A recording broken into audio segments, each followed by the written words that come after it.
আসসালামু আলাইকুম রহমতুল্লাহি ওয়া বারাকাতুহু। রমজান শরীফ চলছে। আজকের ভিডিওতে আমরা বলবো রমজানের যে রোজা আমরা রাখতে পেরেছি আলহামদুলিল্লাহ। আপনারাও কমেন্টে লিখে যান আলহামদুলিল্লাহ। তো রোজা যে রাখতে পেরেছি এটা আল্লাহর দয়া ছাড়া অন্য কিছু না। তাহলে যারা রোজা রেখেছে আল্লাহর জন্য তাদেরকে আল্লাহ তাবারাক ওয়া তাআলা নিজ হাতে রোজা রাখার বদলা দিবে।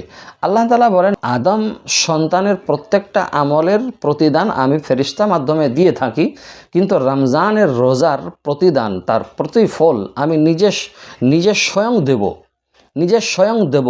আল্লাহ রাসূল সাল্লাল্লাহু আলাইহি ওয়াসাল্লাম বলেছেন, শাবান ও শাহরি ও রমজান ও শাহরুল্লাহ। শাবান হলো আমার মাস, রমজান হলো আল্লাহর মাস। আল্লাহ তাবারক ওয়া তাআলা হাদিসে কুদসিতে বলছেন, আস-সাওমু লি ওয়া আনা আজজি বিহি। রোজা আমার জন্য আর তার বদলা আমি নিজেই দেবো। এটি বর্ণিত আছে সহিহ আল বুখারী ও সহিহ আল মুসলিমের মধ্যে। এর অর্থ কি? এই যে আল্লাহ তাআলা বলেছেন যে রোজার বদলা আমি নিজেই দেবো, এর অর্থ হলো রোজা একান্তভাবে একটি গোপন ইবাদত। রোজা মনে রাখা হয়, এর শরীরের বাহ্যিক দিয়ে রোজা মানুষকে দেখানো যায় না।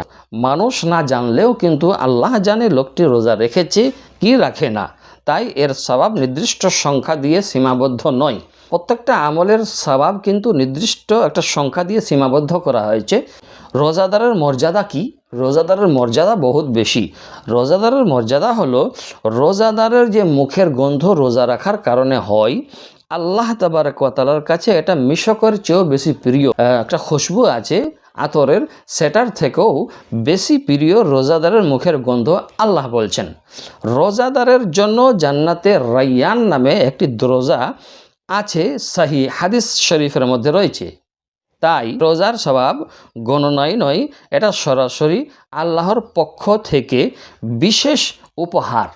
সেজন্য আমরা যে রোজা রেখেছি রোজাটাকে মজবুত করার চেষ্টা করি।